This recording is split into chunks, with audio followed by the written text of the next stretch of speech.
पद परिचय में आज हम लोग फिर संज्ञा पद की बात करेंगे।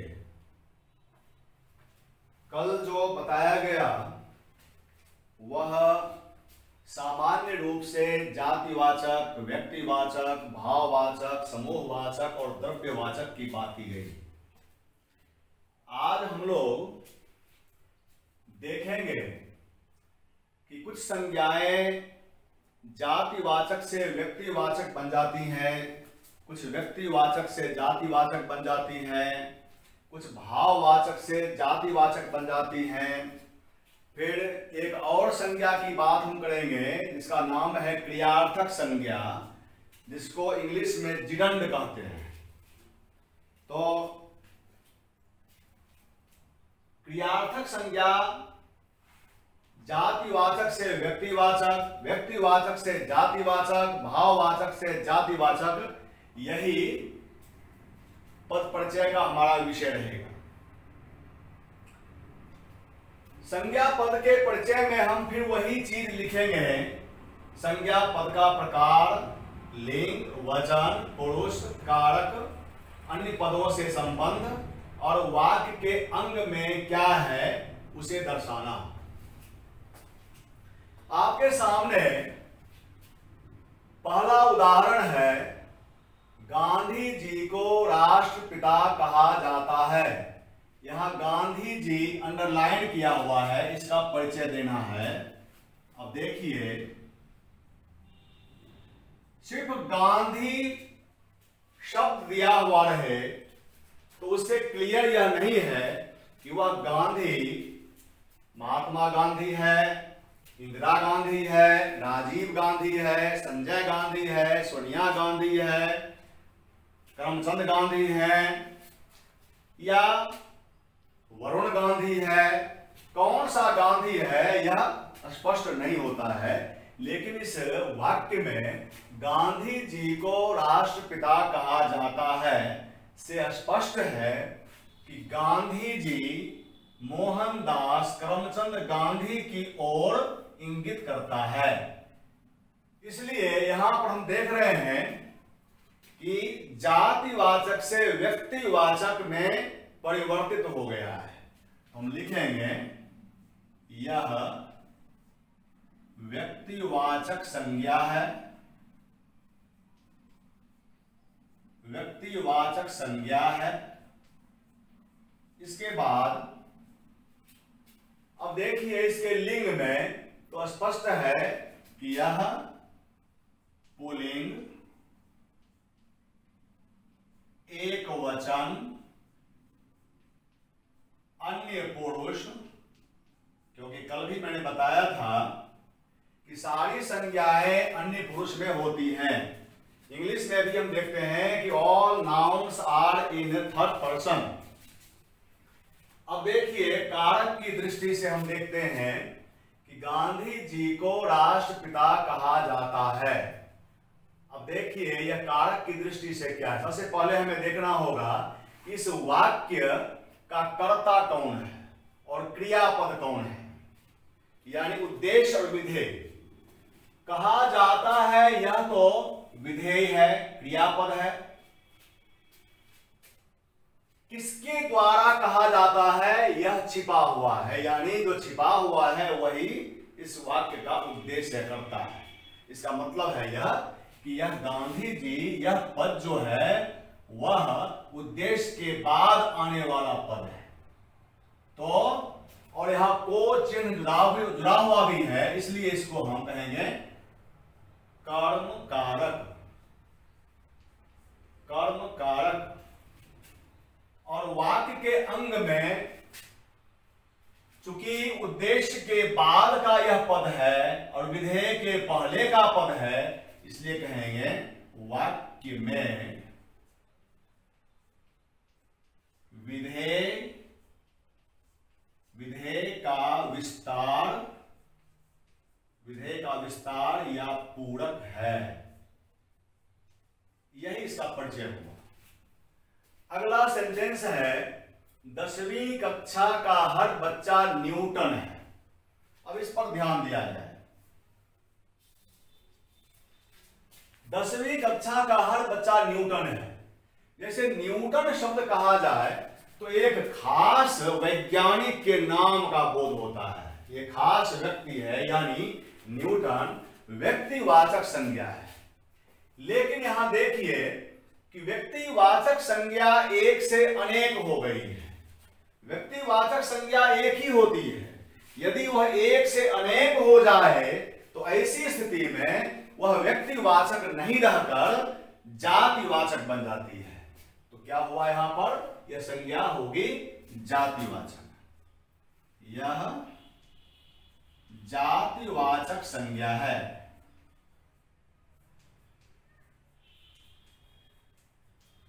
अब देखिए किसके लिए प्रयुक्त हुआ है, तो हर बच्चा, बच्चा है पुल्लिंग, और न्यूटन ऐसे भी है पुल्लिंग।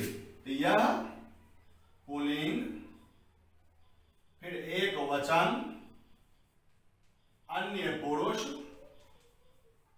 अन्य पुरुष। और अब देखिए कि 10वीं कक्षा का हर बच्चा न्यूटन है। हर बच्चा न्यूटन है। यहां क्या है, क्या है, तो न्यूटन है, यानी कर्म के रूप में यह आ रहा है। तो हम लिखेंगे कर्म कारक, कर्म कारक। इसके बाद वाक्य के अंग में हम देखते हैं हर बच्चा न्यूटन है। यहां है दिया हुआ है, यह क्रियापद है। हर बच्चा, बच्चा जो है वह कर्ता पद है। तो इस बीच में, दोनों के बीच में आया है, तो कहेंगे यह वाक्य में विधेय का विस्तार, विस्तार या पूरक है, पूरक है। अगला वाक्य है, परीक्षा समाप्त होते ही वह कुंभकर्ण बन बैठा। यहां भी वही बात है, यहां भी हम वही देख रहे हैं कि कुंभकर्ण जो व्यक्तिवाचक संज्ञा है वह एक ना हो करके, यानी एक से अनेक हो चुका है। यहां देख रहे हैं कि वह जो कर्ता पद है उसके बारे में भी कहा जा रहा है कि वह कुंभकर्ण हो गया है, यानी कुंभकर्ण एक से अनेक हो चुका है। तो यहां भी वही बात होगी, हम लिखेंगे इसी तरह से हम लिखेंगे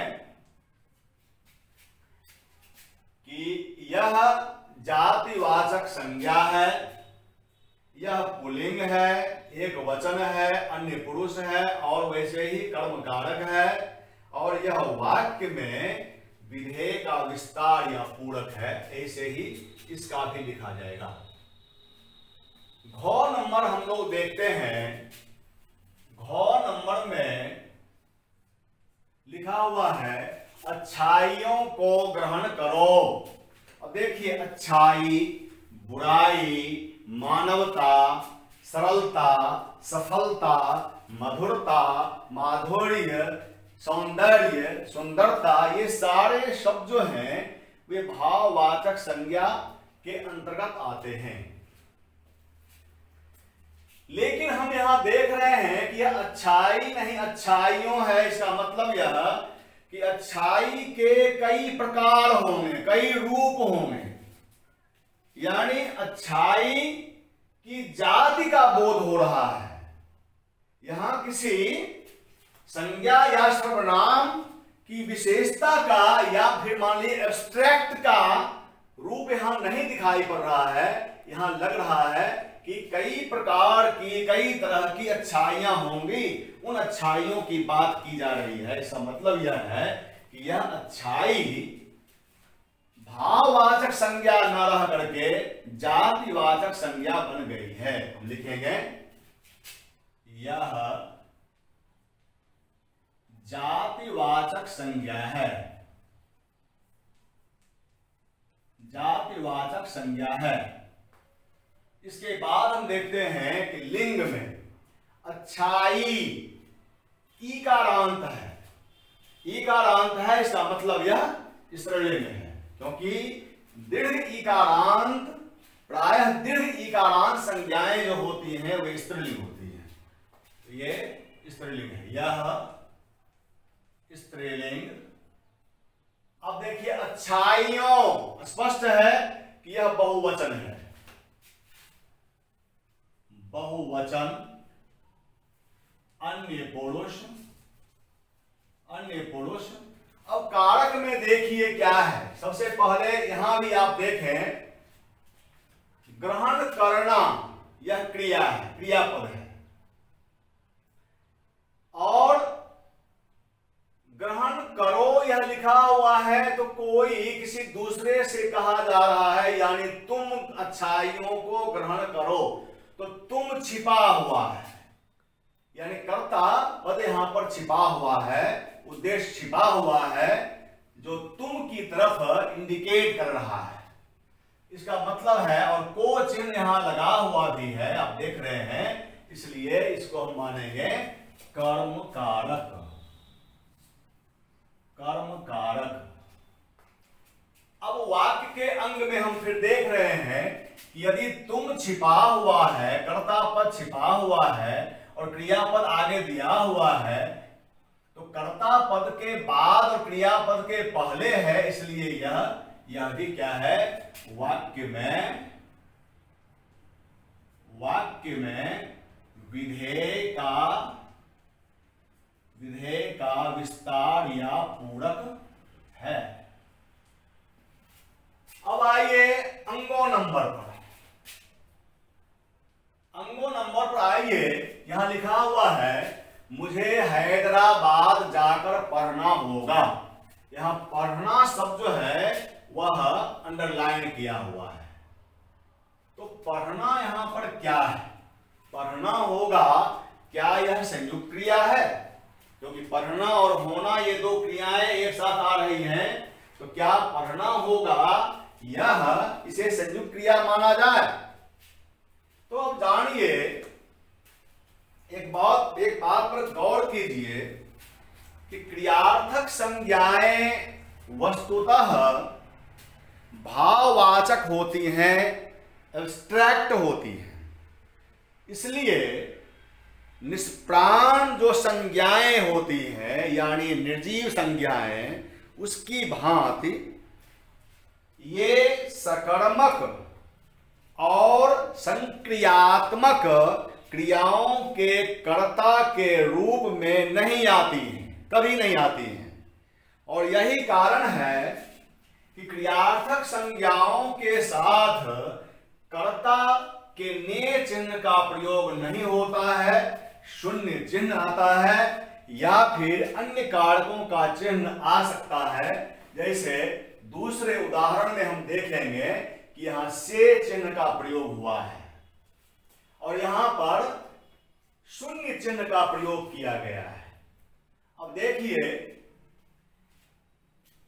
वह क्रिया पद जो कार्य व्यापार को न बताकर कार्य व्यापार के नाम की सूचना दे, वह कहे, यानी नाम भर का ही बोध हो, तो निश्चित रूप से वह क्रिया न हो करके वह क्रियार्थक संज्ञा बन जाती है, जिसको आप अंग्रेजी में जिरंड कहते हैं। जैसे टहलना स्वास्थ्य के लिए लाभदायक है, इस वाक्य में टहलना क्रियार्थक संज्ञा है। यहां टहलना कार्य से मतलब नहीं है, टहलना नाम से मतलब है। वैसे ही अंग्रेजी में भी आप कहते हैं walking is a good exercise, तो इस सेंटेंस में वॉकिंग जो है वह एक नाउन का काम कर रहा है, जिरंड का काम कर रहा है, वह वर्ब का काम नहीं कर रहा है। और क्रियार्थक संज्ञाएं जो होती हैं वे सारी संज्ञाएं पुल्लिंग होती हैं। मूलतः क्रियार्थक संज्ञा का प्रयोग ना अंत, यानी अंत में नो आकार, हंसना, रोना, कहना, जाना, पढ़ना, लिखना, टहलना, तो ना अंत यानी क्रिया का जो मूल रूप होता है, ये सामान्य रूप होता है ना वाला, धातु में जब हम क्रिया किसी धातु में जब हम ना प्रत्यय को जोड़ते हैं तो क्रिया का सामान्य रूप बनता है। तो क्रिया का वह सामान्य रूप यदि वाक्य में प्रयुक्त होगा और वह क्रिया का काम ना करके क्रिया के नाम की बात करे तो वैसी स्थिति में वह क्रियार्थक संज्ञा होती है। क्रियार्थक संज्ञा प्रायः पुल्लिंग होती है। पद क्रम की दृष्टि से क्रियार्थक संज्ञा मुख्य क्रिया के से पहले आती है, यह बात भी देखें। अब देखिए यहां पर कि मुझे हैदराबाद जाकर पढ़ना होगा, स्पष्ट है कि यहां मुझे जो है वह कर्ता पद है और होगा यह क्रियापद है। इन दोनों यानी उद्देश्य और विधेय के बीच में यह पद आया है, तो क्या होगा? पढ़ना होगा। यानी जो उद्देश्य है उस उद्देश्य की बात कही जा रही है, तो जाहिर है यह कर्म पद है, कारक की दृष्टि से यह कर्म है। हम लिखेंगे कि यह क्रियार्थक संज्ञा है, क्रियार्थक संज्ञा है। क्रियार्थक संज्ञाएं पुल्लिंग होती हैं, लिखेंगे यह पुल्लिंग एक वचन। क्रियार्थक संज्ञाएं एक वचन में प्रयुक्त होती हैं, एक वचन, और सारी संज्ञाएं अन्य पुरुष की होती हैं, इसलिए अन्य पुरुष।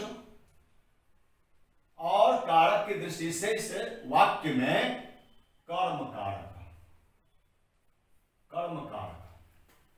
अब आइए वाक्य के अंग में हम देखते हैं यह क्या है। तो यह वाक्य में विधेय का पूरक या विधेय का विस्तार है।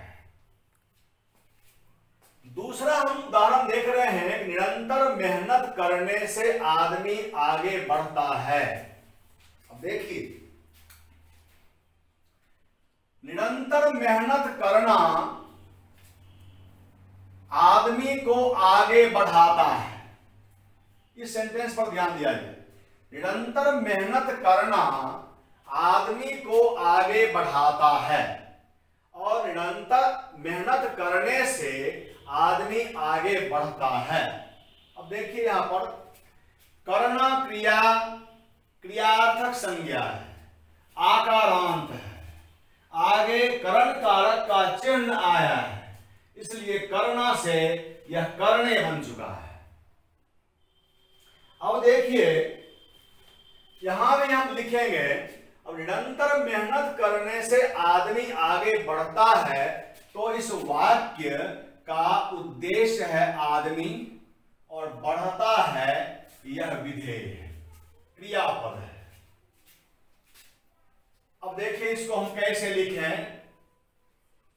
फिर यह भी लिखेंगे कि यह क्रियार्थक संज्ञा है, क्रियार्थक संज्ञा है, और इसी तरह से यह पुल्लिंग, यह पुल्लिंग एक वचन ही माना जाए।